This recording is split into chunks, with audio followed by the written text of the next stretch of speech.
တ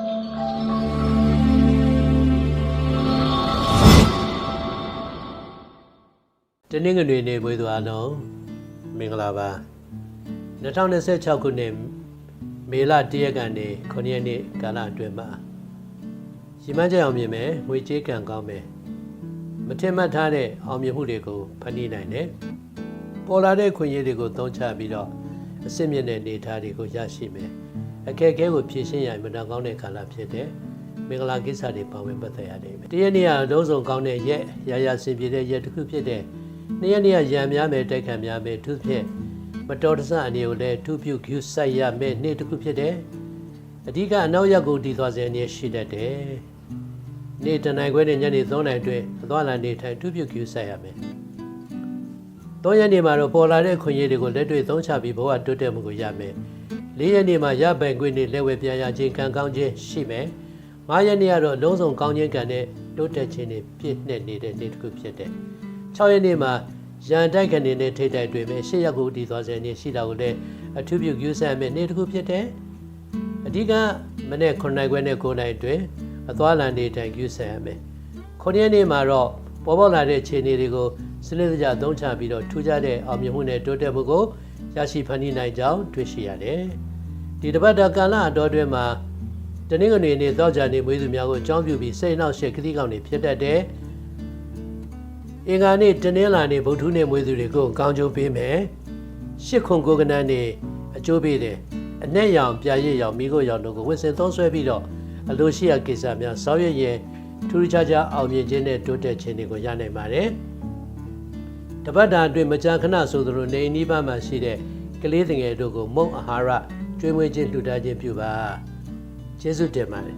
တနင်္လာနေ့မွေးသူအားလုံးမင်္ဂလာပါ2026ခုနှစ်မေလ1ရက်နေ့ကနေ9ရက်နေ့အတွင်းမှာတနင်္လာနေ့မွေးသူတွေအတွက်မူလစီစဉ်တာတစ်မျိုးလက်တွေ့တစ်မျိုးခြုံမယ်မှန်းတာနဲ့လက်တွေ့ကွာမယ်သူတစ်ပါးပေါ်မှာယုံကြည်လွှဲပြီးလုပ်တဲ့ကိစ္စတွေအားလုံးကတပါးသူဂတိပြက်လို့အချင်းနေမပြေလို့ကိုယ်မှလောကကံတာကိုလုံးကစင်ကလျားဖြစ်မယ်အသေးစားထိခိုက်မှုကြိုးဆိုင်မယ်ဒီကာလအတွင်းငွေကြေးရင်းနှီးမြှုပ်နှံမှုလုံးဝမလုပ်အောင်ဆုံးရှုံးသွားမယ်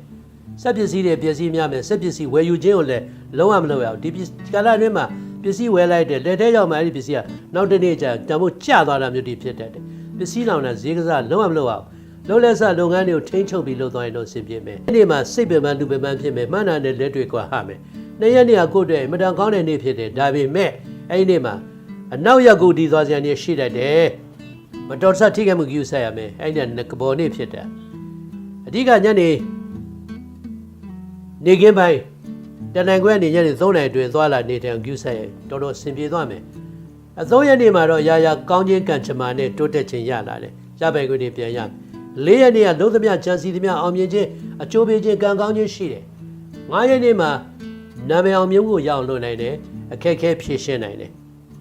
6ရက်နေ့မှာမတော်တဆနေကြည့်ဆက်ရမယ်မဟာရကျမ်း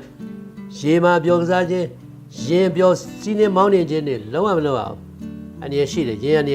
ရှိတယ်မတော်တဆထိခိုက်မှုဖြစ်တတ်တယ်အဓိက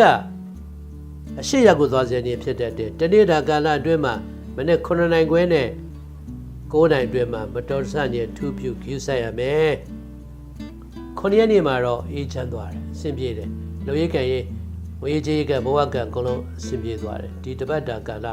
အတော်အတွင်းမှာဇာတာပတိနေ့တောက်ကြနေ့စနေနေ့မွေးသူတွေကောင်းတယ်အကျိုးပေးလိမ့်မယ်အင်္ဂါနေ့ဗုဒ္ဓနေ့မွေးသူတွေကိုဒုက္ခပေးတတ်တယ်နံပါတ်36ကိုကနန်းအကျိုးပေးတယ်အနီအောင်ချက်သွေးရောင်ပန်းရောင်တို့ကိုအကျိုးပေးတဲ့ရောင်တွေဖြင့်သုံးဆွဲရမှာဖြစ်ပါတယ်အနီအောင်ပန်းပွင့်ကိုအမြင့်တညာတင်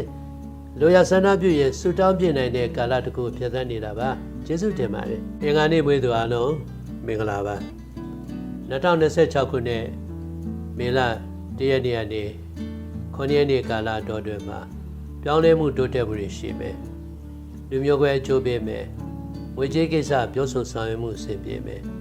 ကြံ့ကြာနေတဲ့ရပိုင်ခွင့်တွေလက်ဝဲပြန်ရမယ်ချမ်းကားခန့်လဲပြောင်းလဲရှိမယ်နေနေရာပြောင်းရွှေ့သူများလက်လံကူညီရတတ်တယ်အလုပ်နေရာပြောင်းလဲကိစ္စဆောင်ရွက်သူတွေကိုလက်လံဆောင်ရွက်ကူညီရင်ကိုယ့်အတွက်ပါအကျိုးရှိလာလိမ့်မယ်တရက်နေ့ကကောင်းသောပြောင်းလဲမှုနဲ့တိုးတက်မှုတွေရှိနေတယ်နှစ်ရက်နေ့မှာငွေကြေးကံကောင်းခြင်းလက်ပွင့်ခြင်းရှိမယ်သို့တော်မတော်တဆနေကြည့်ဆက်ရမယ်အနောက်ရက်ကိုတည်သွားစေနေရှိတတ်တယ်နေ့တနိုင်ခွဲနဲ့3နိုင်တွင်သွားလာကြည့်ဆက် 3ရက်နေ့မှာရံများမယ်တိုက်ခံများမယ်တပားသူကြောင့်ကိုရည်ရွယ်ချက်တွေနှောင့်နှေးချမ်းသာခြင်းကိုကြောင့်4ရက်နေ့မှာရေးပါတဲ့ဆုံးဖြတ်ချက်ချမှတ်ရမယ်ဆောင်ရွက်တဲ့ကိစ္စစတင်တဲ့ကိစ္စမှသမျှဆင်ပြေမယ်5ရက်နေ့မှာရန်တိုက်ခံတွေနဲ့တွေ့မယ်ပြီးမှအလိုပြည့်စုံခြင်းကိုရရှိမယ်ခက်ခဲတဲ့ကိစ္စဖြေရှင်းနိုင်မယ်6ရက်နေ့မှာအလုပ်ဖို့ကိစ္စတွေကြုံမယ်ရှင်ပြမှုမှမြန်သမျှအောင်မြင်မယ်ခက်ခဲတဲ့ကိစ္စတွေကျော်လွှားနိုင်တယ်သို့တော့အသွားလာနေထိုင်ကြဆက်ရမယ်အရှိရက်ကိုတည်သွားစေနေရှိတတ်တဲ့မနေ့9နိုင်ခွဲနဲ့9နိုင်တွင်မတော်တဆနေတွေကိုဖြစ်တတ်တာသတိထားရမယ်9ရက်နေ့မှာတော့ကောင်းခြင်းကံကြမ္မာနဲ့တိုးတက်ခြင်းရှိပြီးတော့အလိုဆန္ဒရည်ရွယ်ချက်မှန်သမျှပြည့်စုံအောင်မြင်ခြင်းကြိုးပေးခြင်းကိုကြုံတွေ့နိုင်ပါတယ်ဒီတပတ်တာကာလအတွင်းမှာတနင်္ဂနွေနေ့ကြာသပတေးနေ့စနေနေ့မွေးသူတွေကောင်းကျိုးပေးပါတယ်တနင်္လာနေ့မွေးသူများတောက်ကြနေမွေးသူများနဲ့ပတ်သက်ပြီးစိတ်နှောက်ယှက်တဲ့ခရီးကောင်းတွေဖြစ်တတ်ပါတယ်နှစ်ခုကိုကနန်းကြိုးပေးတယ်အစိမ်းရောင်ဖြူရောင်မိခိုးရောင်တို့ကိုသုံးပြီးတော့အလိုရှိရာကိစ္စတွေဆောင်ရွက်ရင်ဆောင်ရွက်သမျှထူးခြားစွာအောင်မြင်ခြင်းကြိုးပေးခြင်းတွေကိုရရှိပါမယ်နေနီးပါးမှာရှိတဲ့ဘုန်းတော်ကြီးကျောင်းမှာစံလူဒါနပြုပေးပါကျေးဇူးတင်ပါတယ်ဗုဒ္ဓနေ့မွေးသူအားလုံးမင်္ဂလာပါ2026ခုနှစ်မေလ1ရက်နေ့ကနေ9ရက်နေ့တော်တွင်မှာဘဝအောင်မြင်မယ်အလိုပြည့်စုံမယ်အခက်အခဲဖြေရှင်းနိုင်မယ်လတ်လာပါပွင့်မယ်လုပ်ငန်းခွင်ကသူတွေလုပ်ငန်းတိုးတက်မယ်ကိုယ်ပိုင်လုပ်ငန်းလုပ်သူတွေစီးပွားဖြစ်မယ်ပြိုရသူများစမ်းပွင့်မယ်ပညာတတ်ရှာသူများတို့ရပြည့်စုံခြင်းနဲ့ဘဝတိုးတက်ခြင်းကိုကြောင်းမယ်မေလ1ရက်နေ့ဟာရာရာစင်ပြေသောကောင်းသောနေ့ဖြစ်တယ်2ရက်နေ့မှာရန်တိုက်ခံနေနဲ့ရှင်ပြီးမှအောင်မြင်မယ်ဝေကုံချေးကြများတယ်အနောက်ရက်ကိုတည်သွားစေနေ့ရှိတတ်တယ်နေ့တနိုင်ခွဲနဲ့3နိုင်တွင်သတိထားရမယ်3ရက်နေ့မှာရံများမယ်ပြီးမှလိုရှိရပြည့်စုံမယ်ခရီးပြည့်သူနဲ့တွေ့တယ်ပြီးမှပြန်ဆင်ပြေမယ်4ရက်နေ့မှာရပိုင်ခွင့်တွေလက်ဝဲပြန်ရမယ်ငွေချေးခံကောင်းမယ်မိကောင်းဆွေကောင်းထောက်ကူရမယ်5ရက်နေ့မှာခီးခံကောင်းမယ်လူမျိုးကွဲအကျိုးပေးမယ်6ရက်နေ့မှာစီးပွားပွင့်မယ်သို့တော်မတော်ဆနေယူဆိုင်ရမယ်အသွားလာနေထိုင်အထူးပြုရမယ်8ရက်ကိုတည်သွားစေနေရှိတတ်တယ်မနေ့9နိုင်ခွဲနဲ့9နိုင်အတွင်းအသွားလာနေထိုင်ယူဆိုင်ရမယ်9ရက်နေ့မှာတော့အလုံးစုံကောင်းခြင်းကံနဲ့တိုးတက်ခြင်းရှိမယ်ဒါပေမဲ့ဂတိပြည့်ခြင်းစကားပฏิပတ်ကပြောရခြင်းမတဆနေဖြစ်ခြင်းတွေကိုတော့သတိရှိရမယ်ကာလတစ်ခုဖြစ်တယ်ဒီတပတ်တာကာလအတော်အတွင်းမှာဇာတာပတိနေဗုဒ္ဓနေငါနေမွေးသူတွေကောင်းကျိုးပေးတယ်တနေ့လာတောက်ကြမွေးသူများကြောင့်စိတ်နှောက်ယှက်တွေဖြစ်တတ်တယ်သုံးခုကိုကနန်းတွေကျိုးပေးတယ်အပြာရောင်မိခိုးရောင်နှုတ်နှစ်ရောင်တွေကိုဝှက်ပြီးတော့အလိုရှိရာကိစ္စဆောင်ရွက်နိုင်တယ်ဒီကာလအတွင်းငွေရောင်ပစ္စည်းငွေတွေပစ္စည်းတစ်ခုမိမိအနေပါစတင်ထားရှိသုံးဆွဲပါထူးခြားတဲ့ကံနဲ့တိုးတက်ခြင်းတွေရပါလိမ့်မယ်ကျေးဇူးတင်ပါတယ်ဇာတာပတိနေမွေးသူအားလုံးမင်္ဂလာပါ2026ခုနှစ်မေလ1ရက်နေ့ကနေ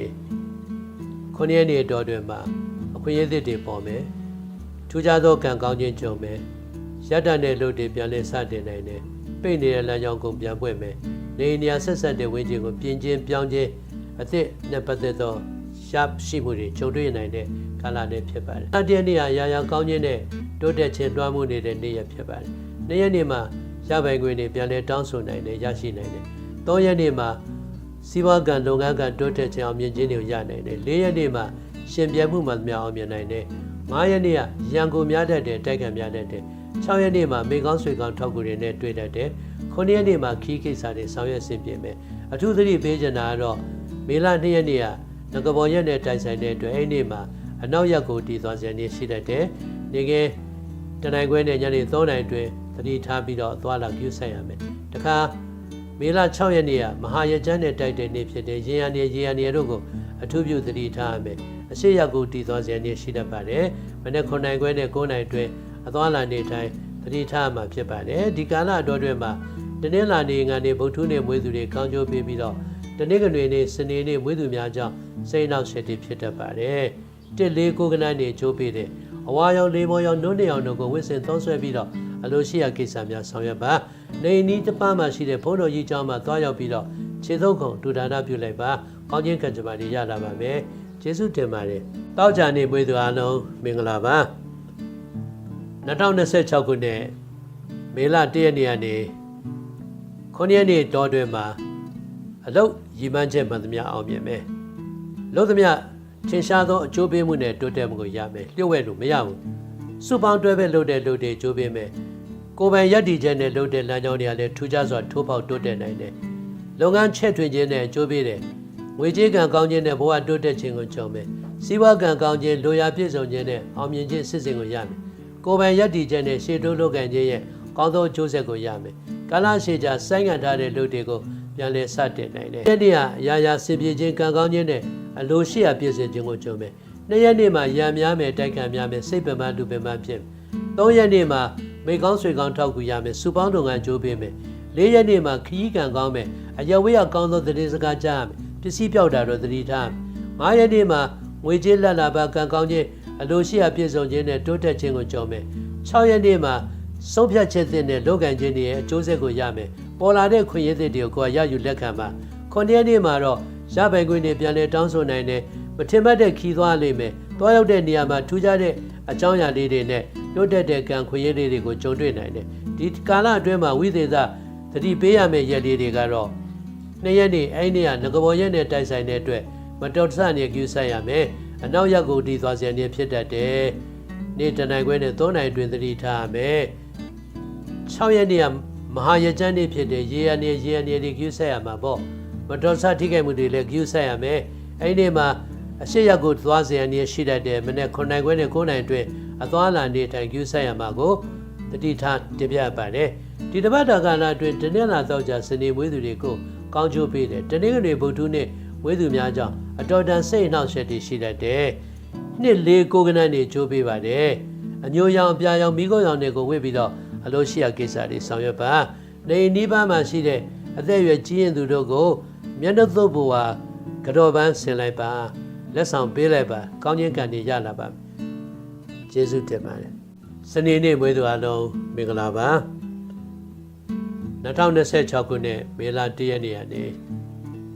9ရက်နေ့တော်တွင်မှာစိတ်ချမ်းသာမယ်ရှိမှကျအောင်မြင်မယ်အခက်အခဲဖြေရှင်းနိုင်မယ်ကာလတန်ကြာစိတ်ပင်ပန်းလူပင်ပန်းဖြစ်တဲ့ကိစ္စတွေလွတ်ကင်းသွားမယ်ကောင်းသောသတင်းစကားကြားသိရမယ်မိကောင်းဆွေကောင်းတွေထံကထောက်ကူကောင်းရမယ်မိသားစုနဲ့ပတ်သက်တဲ့ကိစ္စတွေဆောင်ရွက်မှုမှာအဆင်ပြေမယ်မင်္ဂလာကိစ္စပါဝင်ပတ်သက်ရတယ်အလူကိစ္စတွေပါဝင်ပတ်သက်ရတယ်မယီမမ်းမဲ့လှူလိုက်ရလိမ့်မယ်ကောင်းသောလူဒါနဖြစ်လိမ့်မယ်ဒီနေ့ကကိုယ့်အတွက်ကောင်းသောကံအကျိုးပေးမှုတွေရှိတယ်မိကောင်းဆွေကောင်းထောက်ကူရမယ်နေ့ရက်နေ့မှာပစ္စည်းပြောက်တတ်တဲ့ခက်ခဲကြဘွာလာလှူရှားမှုတွေအောင်မြင်မယ်3ရက်နေ့မှာငွေကြေးကံလုပ်ငန်းကံကောင်းပြီးတော့ရရဆင်ပြေမယ်ရပိုင်ခွင့်တွေပြန်ရမယ်4ရက်နေ့မှာမှန်းနာနဲ့လက်တွေ့ကွာမယ်ဂရိပြတ်တဲ့သူတွေနဲ့တွေ့မယ်5ရက်နေ့မှာရီမန်းချက်တွေပြန်လည်ပြတ်တန်းပြီးတော့လုပ်ကံမှုမှန်သမျှဆင်ပြေလာမယ်6ရက်နေ့မှာကျွေးပြန်တောင်းလို့ရတဲ့ရပိုင်ခွင့်တွေပြန်လည်တောင်းခံလို့ရတယ်ခရီးကံကောင်းမယ်9ရက်နေ့မှာလက်ပွင့်ခြင်းကံပွင့်ခြင်းအလိုပြည့်စုံခြင်းတွေရှိမယ်ဒီကာလအတွင်းဝိသေသရက်တွေကတော့2ရက်နေ့ငကဘော်ရက်ဖြစ်တဲ့မတော်တဆနေကျူးဆက်ရမယ်အနောက်ရက်ကိုတီသွားစရာနေရှိတတ်တဲ့နေ့တနိုင်ခွဲနဲ့ညနေ3နိုင်ကြာသတိထားရမယ်နောက်တစ်ခါ6ရက်နေ့ကမဟာရကျန်းနေ့တိုက်ဆိုင်တယ်ရေရနေကျူးဆက်ရမယ်အရှိရက်ကိုတီသွားစရာနေဖြစ်တတ်တဲ့မနေ့9နိုင်ခွဲနဲ့9နိုင်တွင်သွားလာနေထိုင်ကျူးဆက်ရမယ်ဒီတပတ်တာကာလအတွင်းနည်းနည်းလာနေငါနေတောက်ကြနေမွေးသူတွေကောင်းကျိုးပေးတယ်ဇာတာပတိနေ့စနေနေ့မွေးသူတွေဒုက္ခပေးတတ်တယ်369ကနန်းနေကျိုးပေးတယ်အပြာရောင်အနီရောင်ချက်သွေးရောင်တို့ကိုဝစ်ပြီးလိုရှိရကိစ္စဆောင်ရွက်နိုင်တယ်အနီရောင်ပန်းပွင့်ဖျားကတ်လူပြီးလိုရာဆန္ဒပြုပါကျေးဇူးတင်ပါတယ်